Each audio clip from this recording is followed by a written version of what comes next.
all good to you? Yeah, they were, you don't hang around on a set. I don't, anyway. At 82 years old, Angie Dickinson doesn't hold back when talking about her memories. She has survived longer than the gossip magazines, the old movie studio contracts, and the unwritten rules that once kept young actresses from speaking their minds.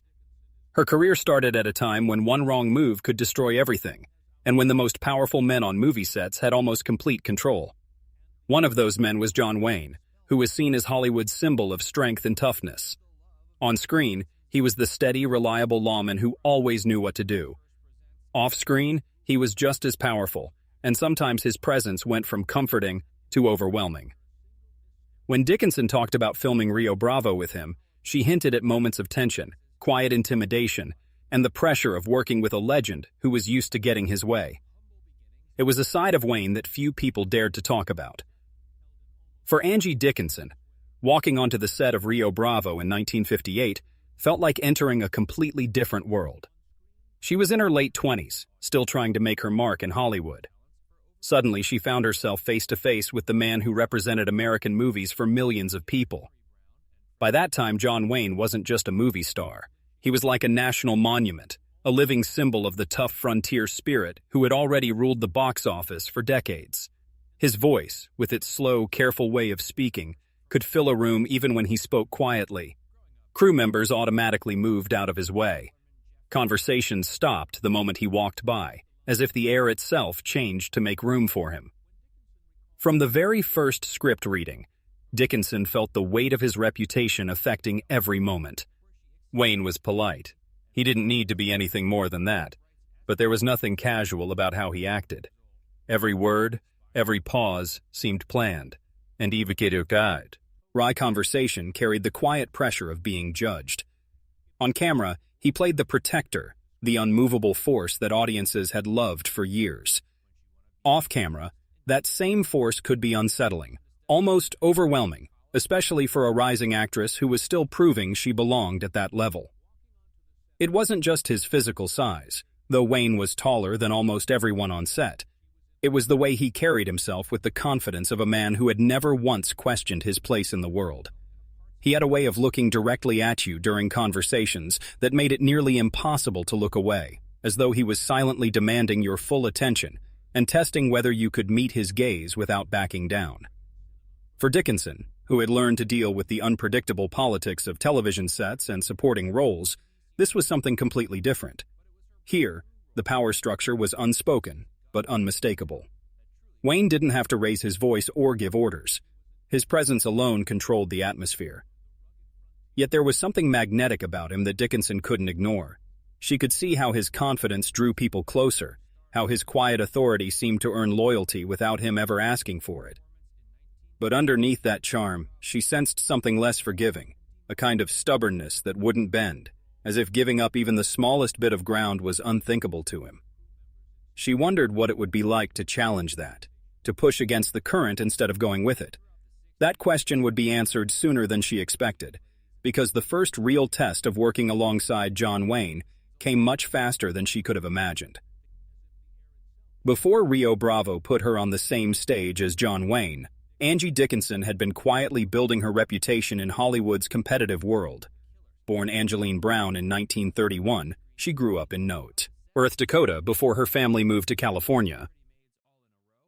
She had no Hollywood connections, no family ties to the movie business, only ambition, sharp intelligence, and a striking presence on screen that caught people's attention from the start. By the early 1950s, she was appearing in television shows, police dramas, and westerns, slowly but steadily proving that she could handle both dialogue-heavy roles and physical action scenes. Her early career was particularly tough. Hollywood at that time was not kind to young actresses, especially those trying to avoid being typecast in the same kinds of roles over and over. She learned quickly that charm could open a door, but skill kept it from slamming shut.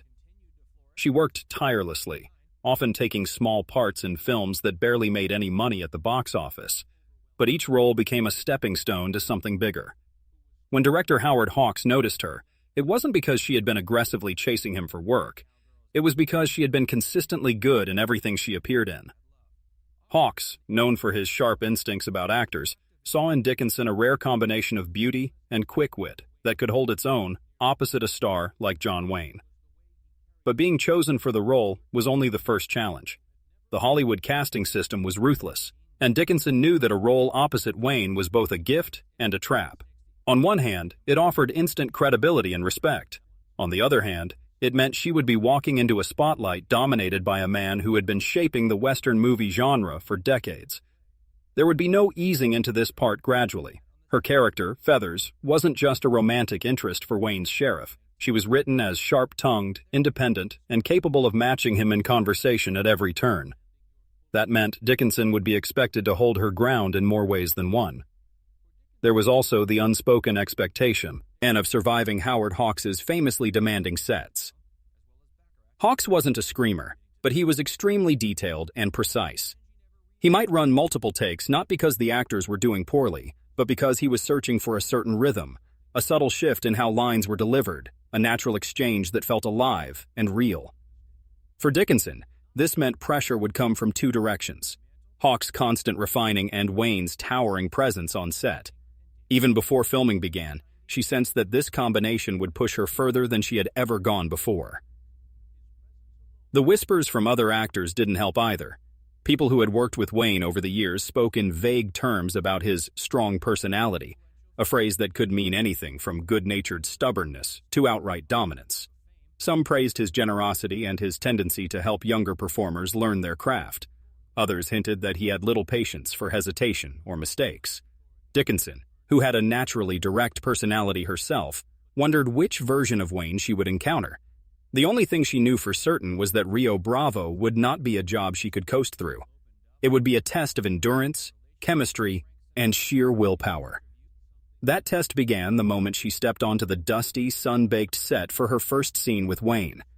But before she could face him directly, she had to navigate a different challenge, proving to Hawks that she could carry the character of Feathers with the perfect balance of warmth and defiance, without letting a single line of dialogue get overwhelmed by the sheriff's towering presence. The first time Angie Dickinson stepped into a scene opposite John Wayne, she understood exactly why people called him the Duke. It wasn't just his height or his broad-shouldered stance. It was the way he could fill a camera frame without saying a word. In that first encounter, playing Feathers opposite his sheriff John T. Chance, Dickinson was supposed to match him line for line, delivering her dialogue with quick wit while holding his gaze. On paper, it seemed straightforward. In reality, it felt like staring down a force of nature. Wayne had a way of anchoring himself in a scene that left everyone else adjusting to his rhythm. If he slowed his speech, you found yourself slowing yours without even realizing it. If he shifted his weight or paused before delivering a line, the rhythm of the entire set changed. Dickinson recognized this almost immediately, and it made her nervous. The camera might have been recording her performance, but in those moments, she was also reacting to something raw and powerful, an unspoken dominance that didn't need to be announced or explained. Hawks had warned her, in his own indirect way, that Wayne worked best when his scene partners were strong enough to push back. That was the key to making the dialogue sparkle and come alive. But pushing back against Wayne was easier said than done. He had a habit of locking eyes for just a fraction longer than expected, as if daring you to blink first.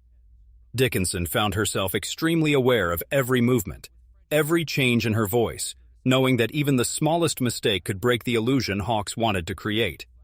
And yet, she rose to meet the challenge. In that first scene, she delivered her lines with crisp confidence, playing Feathers as smart and self-assured. Hawks was pleased with what he saw, but Wayne's reaction was harder to read. He didn't offer generous praise or compliments. He simply gave a small nod and moved on to prepare for the next take. That nod, Dickinson would later admit, felt like a victory. But it also felt like the start of a game she had to keep winning, scene after scene. It was only after a few days of filming that she began to notice something else: Wayne's quiet adjustments during their scenes together. Sometimes he would step half an inch closer, forcing the camera to reframe around him. Sometimes, as his pauses seemed to stretch just long enough to pull the audience's attention back his way. It wasn't obvious sabotage or meanness, but it was control. Whether it was instinct or deliberate strategy, Wayne knew how to make himself the center of gravity in any scene, and Dickinson was learning that sharing screen time with him meant constantly negotiating for space and attention. That negotiation would reach a breaking point during one of the most deceptively simple moments in the entire film. A scene with no gunplay, no physical stunts, just two characters talking. But in that simplicity lay the most intense power struggle she would experience on the entire set. It was meant to be a quiet scene, just Feathers and Sheriff Chance talking in a dimly lit room. No gunshots, no stampede of horses, no looming threat outside, just conversation.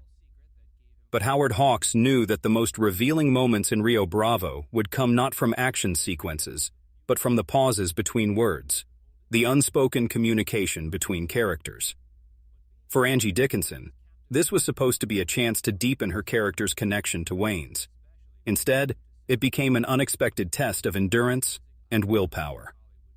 Wayne entered the scene slowly, deliberately, his boots sounding heavier than usual on the wooden floor. He leaned against the doorframe in a way that filled the space, his shadow stretching across the set. Hawks called action, and Dickinson launched into her first lines, delivering them with a spark meant to draw Wayne's character closer. But Wayne didn't answer right away.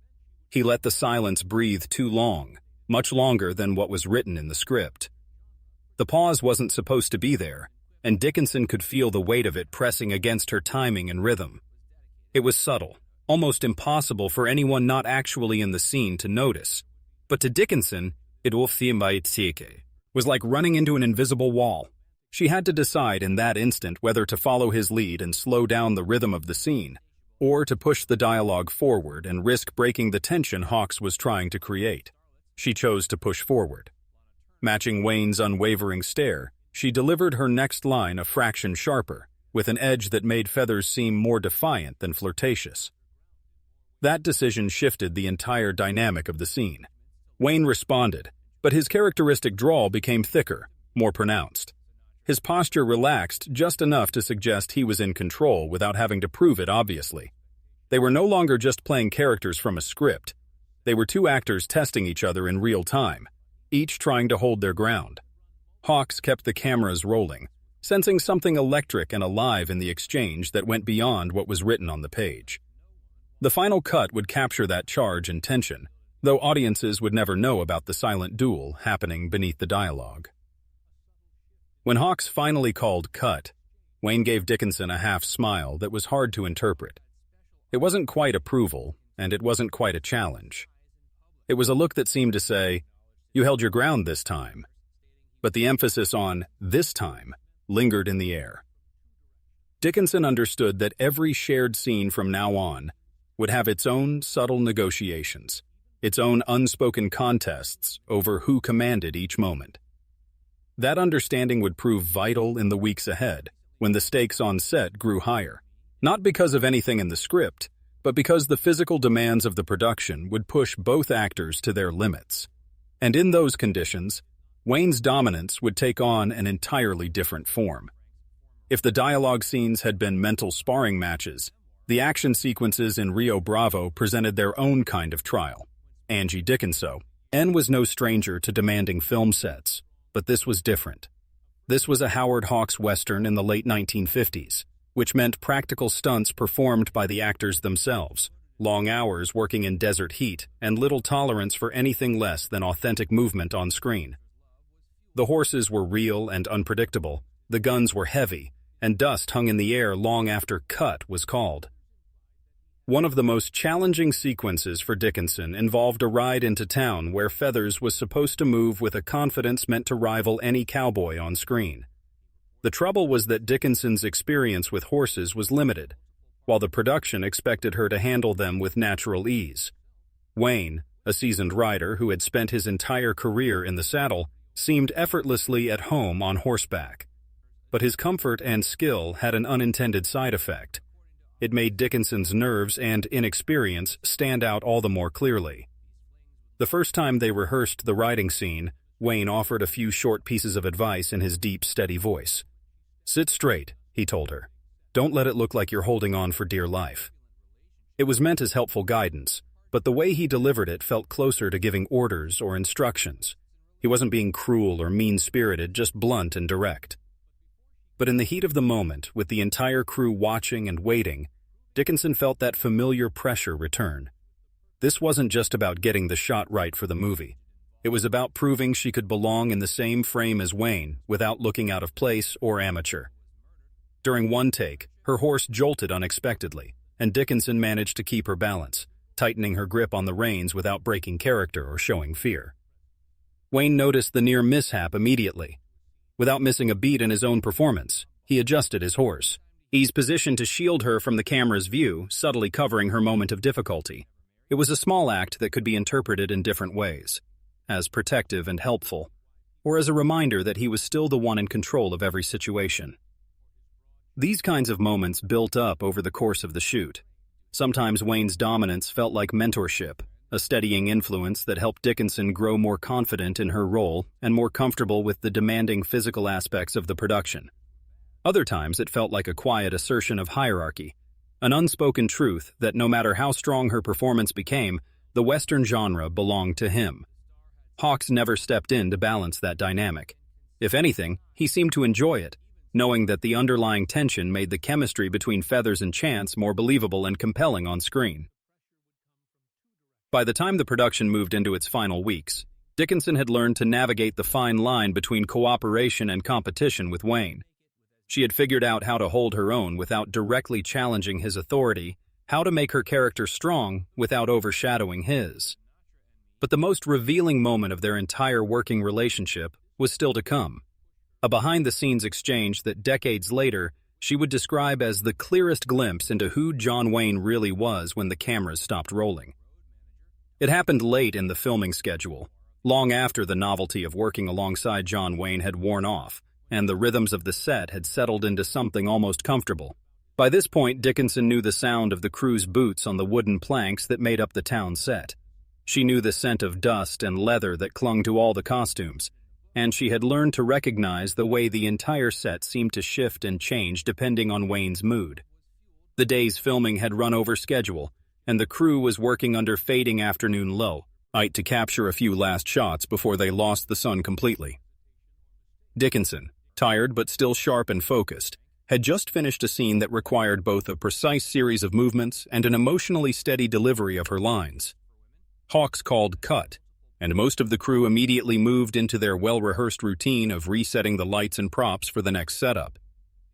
Wayne, however, didn't move toward his chair or trailer. He lingered on the set, hat in hand, watching her with that deliberate stillness he seemed to carry with him everywhere he went. When he finally walked over to where she was standing, there was no smile, no theatrical gestures, just the low, even tone that always managed to hold everyone's attention. He gave her a note about her performance, but it wasn't about the way she had delivered her lines or her emotional choices as an actress. Instead, he commented on the way she carried herself in the physical space of the scene. "You've got to own the space," he told her in his characteristic drawl. "Don't let anyone crowd you out, not even me." On the surface, it sounded like encouragement, the kind of advice a veteran actor might give to someone still learning the craft. But Dickinson felt the weight and complexity beneath those words. This wasn't simply a reminder to be confident or to project strength. It was a statement about how the camera frame worked in a John Wayne film, and more broadly, how power dynamics operated in his version of Hollywood. You could stand tall, he was saying. You could push for your moment in the spotlight. But you had to understand that the camera and the audience would always instinctively return to him. It was a layered message wrapped in his signature brand of authority.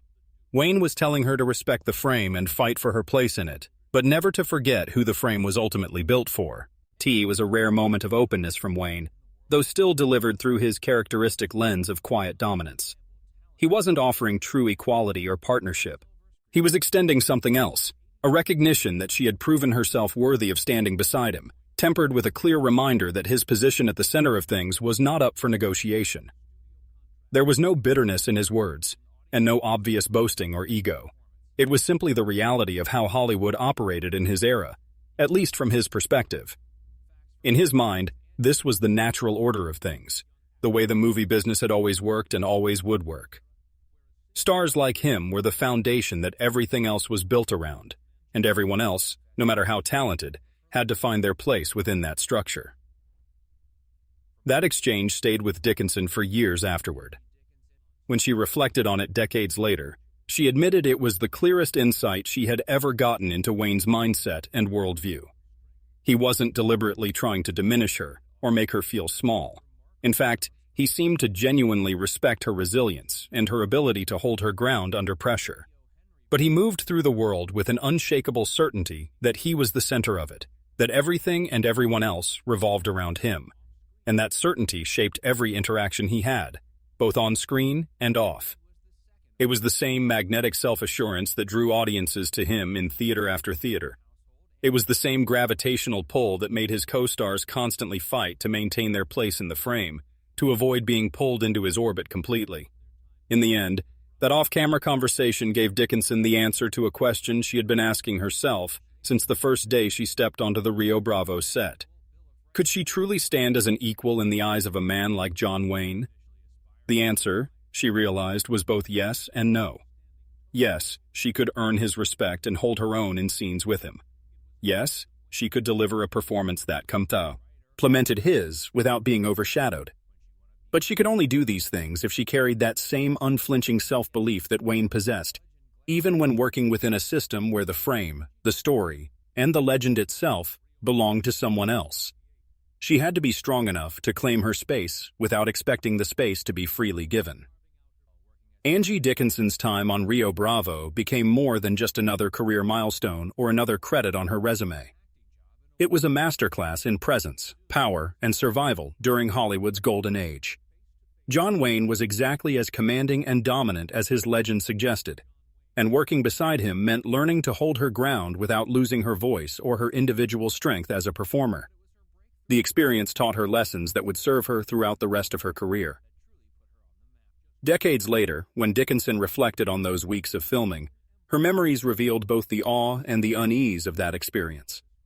For all his dominance and control, Wayne had perhaps unintentionally taught her the most valuable lesson of all.